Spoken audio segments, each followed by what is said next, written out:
But Kim, I didn't know it was gonna cause this kind of ripple. I didn't think it was gonna move me in the direction. I'm glad it did. I understand what comes along with that.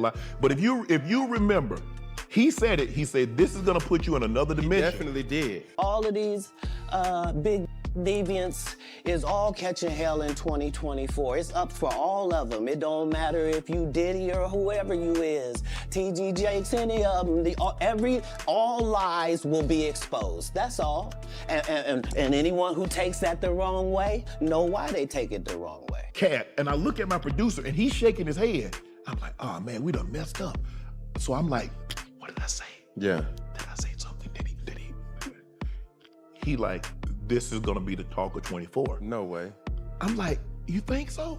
He's like, Shannon. And he's looking at me just like I'm looking at you, Cam. He's like, Shannon, this is gonna be viral for the whole year. I said, come on, man. Tyler Perry and Oprah don't want to pull their show from here because Shannon Sharpe showed them for what they really are. Tyler Perry can't play a man to save their life.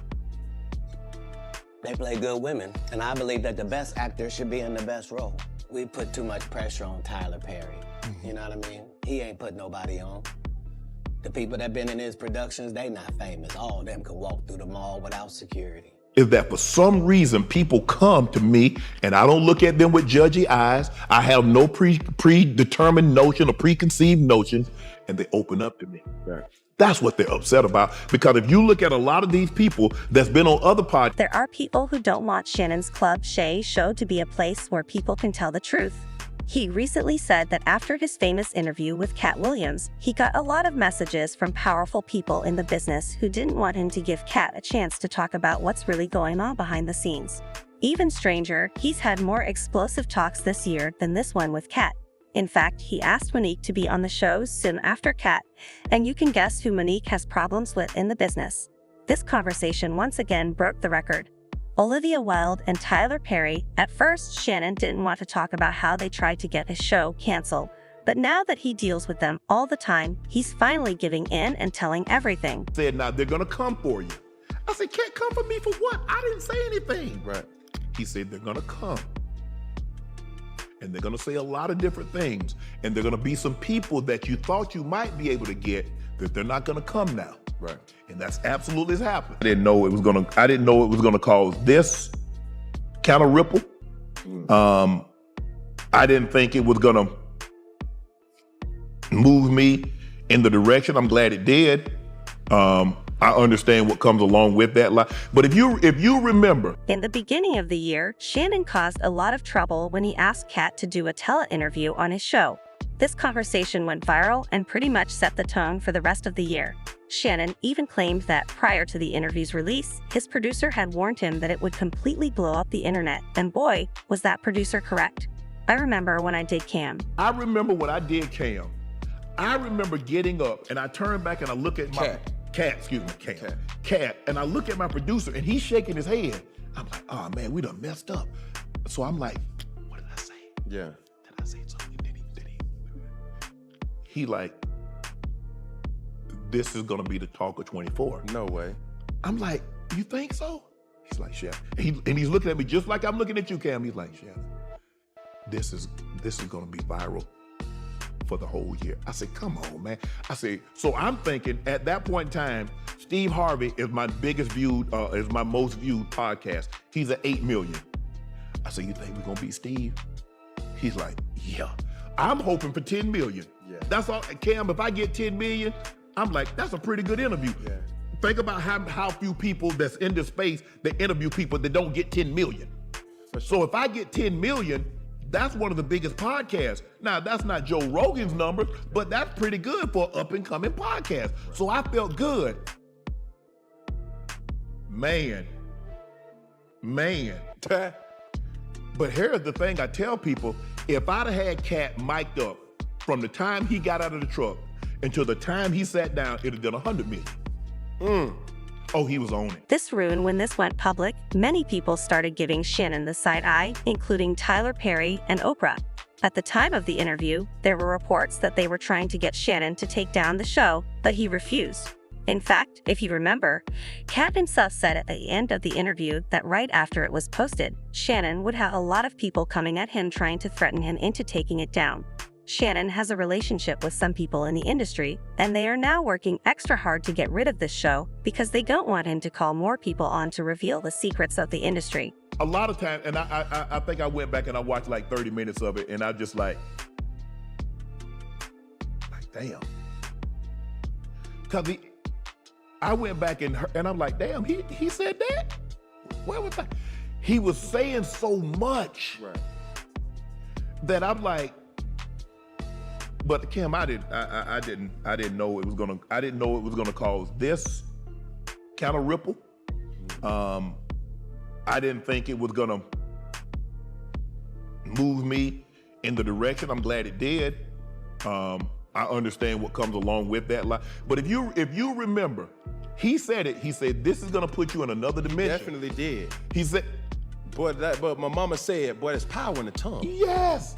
He said, he told me, and my guy Jordan is over there, he said, now they're gonna come for you. I said, can't come for me for what? I didn't say anything. Right.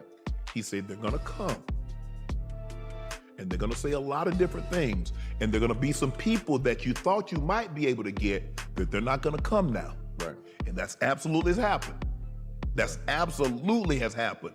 They were so excited. Thanks for reaching out. We can't wait to sit down. And a day later, they can't do it. And then no call, they won't follow, so forth and so on. So I understand that Katt was quite right about that because, as you may recall, that's precisely what they're attempting to achieve. This includes Tyler Perry. Nobody was spared, not even Oprah, Diddy, Kevin Hart, or any other real-life star. Katt attacked Tyler Perry for never dressed like a guy in his films and for always cosplaying as a woman. Katt stated that the goal of the business is to emasculate black males, which is why black men like Tyler Perry are forced to dress like women in their films. Martin tried to put me in my first dress. You know, we get in that office and this fool pull out Big Mama's house too. I almost died where this want me to get in a dress with him. And I'm literally saying to everybody, why is he in a dress again? You already played the old lady as an FBI agent. We can play anything now. We can be playing a dog catcher this time. Why do we need to be in a dress? And I get so mad, I say, you don't want me. You want Brandon T. Jackson. Him and Tyler Perry can't play a man to save their life. They play good women, and I believe that the best actor should be in the best role. We put too much pressure on Tyler Perry. You know what I mean? He ain't put nobody on. The people that been in his productions, they not famous. All of them can walk through the mall without security. Be what you gonna be, but put your people on. If you a gay person and you in there, put some other gay people on. Put somebody on. Or don't be wondering why people keep saying gatekeepers. Because clearly, y'all are keeping these gates. Clearly. Then Kevin Hart, who is claimed to be an industry ploy and to have sold his soul for fame and fortune. Tiffany was only seen at the Laugh Factory. In 15 years in Hollywood, no one in Hollywood has a memory of going to a sold-out Kevin Hart show, there being a line for him ever getting a standing ovation at any comedy club. He already had his deals when he got here. Have we heard of a comedian that came to LA and in his first year in LA, he had his own sitcom on network television and had his own movie called Soul Plane that he was leading? No, we've never heard of that before that person or since that person. What do you think a plant is? Maybe people don't understand the definitions of these words. He just did his documentary with Chris Rock where he shows you that his whole upbringing in comedy was on the East Coast. Yeah, it was. So how simultaneously was he here in Los Angeles doing the same thing? It didn't happen. It didn't happen. And I hate to seem like a petty individual for picking apart lies. These people are not powerful. Satan can't create anything. That includes blessings for his people. That's why, you know what the #1 job of somebody that sold their soul in Hollywood is? What? Is to act like it didn't happen. They all do the same job. Why do you think Gary Owen can't cross over and he already white and been in comedy for 25 years? And this is why when I walk in a room, heads go down. Behind my back, I'm nothing. I'm just a regular old comedian that's bitter and jealous. But in my face, no, no, no. The king has walked in and they have to respect it only because I've not taken the shortcuts. I've not been funded. They pay you to not talk about things they don't want you to talk about. They tell you that themselves. For a 5-year period, every single movie that Kevin Hart did was a movie that had been on my desk. That all I had said was, just, can we take some of this step and fetch it out? And then I can do it. Like, it don't need to be overtly homosexual, because I'm not homosexual, right? It doesn't need that to be funny, right? And me saying that and them going, oh yeah, no problem. And then going to give it to this other guy and having him do it just like it was and acting like I'm a bad person because I keep standing on my standard. But yeah, it's interesting, but I wouldn't change it for the world. If Shannon's interview with Monique wasn't enough to get him in hot water with the business, he further infuriated them by interviewing her. When Monique arrived, she didn't mess around either. She quickly called out Tyler Perry and Oprah, accusing him of betraying her in order to win her favor. According to Monique, Oprah and Tyler Perry allegedly used Kevin Hart to stop her bag a while ago. She and Kevin first connected on a special episode of the podcast Gold Mines a few years ago, when he gave her the chance to voice her frustrations with the industry and reveal more about how Tyler Perry, following their conversation, Oprah Winfrey and Lee Daniels blackballed her. Kevin, on the other hand, promised her that he was on her side and would get in touch with Tyler to set things right. However, a few days later, Kevin called her again and told her that Tyler had no interest in collaborating with her. Subsequently, Kevin got Monica to pledge her support for any project she thought of, even going so far as to offer to executive produce her ideas. Kevin Hart. Now, you know when Katt Williams said gatekeepers? Yeah. Kevin Hart, I do his podcast. Yes. And I want y'all to re-listen to the podcast so you can hear it for yourself. When he first comes on, he says, you're like my mother, you're like my aunt, you're like my sister. Okay? Then we do the podcast. We speak about the Tyler Perry situation. Oprah Winfrey, he said, I don't really know Oprah, but I'm gonna reach out to Tyler. Appreciate that. Kevin kept his word. He reached out to Tyler Perry. Kevin Hart called me back about maybe a week or so later. He said, Mo, I talked to Tyler. He said he don't want to revisit it. He said, but I tell you what, let's move past that, Mo. Let's just move past that and let's just do great things. So whatever That's what Kevin said. I want you to hear me, Kevin Hart. Let's move past that, Mo. Let's do some great things together. Don't even worry about it. Whatever y'all want to do, I will partner with you. I'll executive produce with you. You just let me know what you want to do. Now, let me say that before we go any further, because I want to make sure I give Kevin Hart his proper credit. When my family was up against the wall, Kevin Hart wrote us a check and said, here you go. We're forever grateful for that.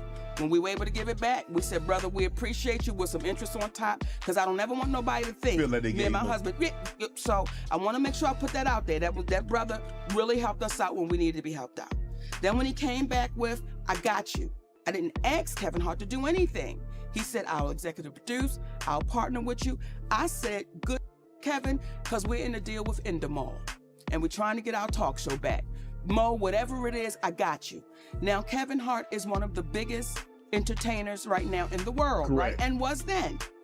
We got off the phone with Kevin Hart. We called Endemol immediately and said, Kevin Hart said, whatever we want to do, he got us. He's going to partner, executive produce. They was like, oh, this is incredible, because when you put Kevin Hart's name on it, you already know what it is. Correct. Later, Kevin changed his mind, telling Monique that he would no longer be helping her with her projects and sending his manager to express this to her. When Monique reached out to Kevin in private to find out the truth, he answered that there had been a misunderstanding and promised to come back to her. However, over 2 years have passed and he has still never addressed Monique's crimes. Weeks go by. We get a call from Endemol. Endemol says, we just got a call from Kevin Hart's manager, Dave Becky. And Dave Becky said, Kevin doesn't want anything to do with Monique.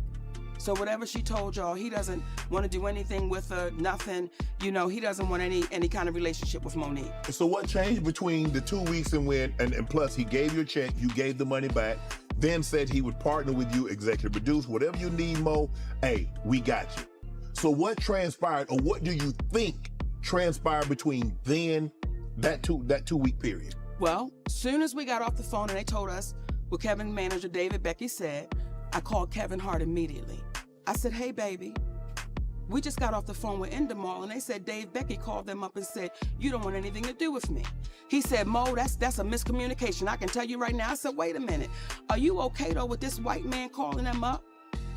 Getting in between our relationship after something you said. He said, Mo, that's a miscommunication, and we're going to talk Tuesday. Don't worry about it. I'm telling you right now, it's a miscommunication. That was 2 years ago. If you talk to him, I talk to him.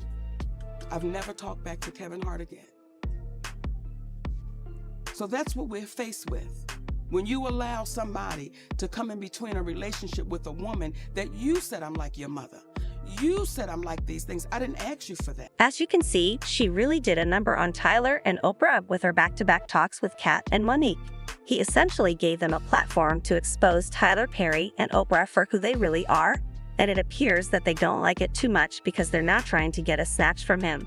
Shannon claimed in a recent interview with Cam Newton that the reason why celebrities like Katt and Monique feel free to speak out and expose gatekeepers like Tyler Perry and Oprah is because he gives them the freedom to express themselves without any preconceptions or attempts to twist their words to fit the story the entertainment industry wants to tell. That's Monique. Monique said Oprah asked her to interview for a role, to go read for a role. She went and read for the role. Oprah ended up getting the role. I said, Mo, did you ever think they were looking for a heavyset black woman? And it wasn't because the industry was against you. Right.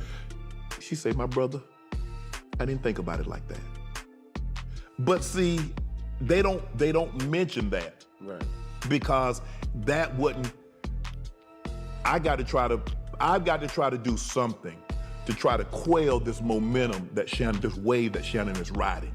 So any way I can try to undercut him or to make him look like I'm not a journalist. I never told anybody I was a journalist. I said I'm a conversationalist. But what people are upset about is that for some reason people come to me and I don't look at them with judgy eyes. I have no predetermined notion or preconceived notions, and they open up to me. Right.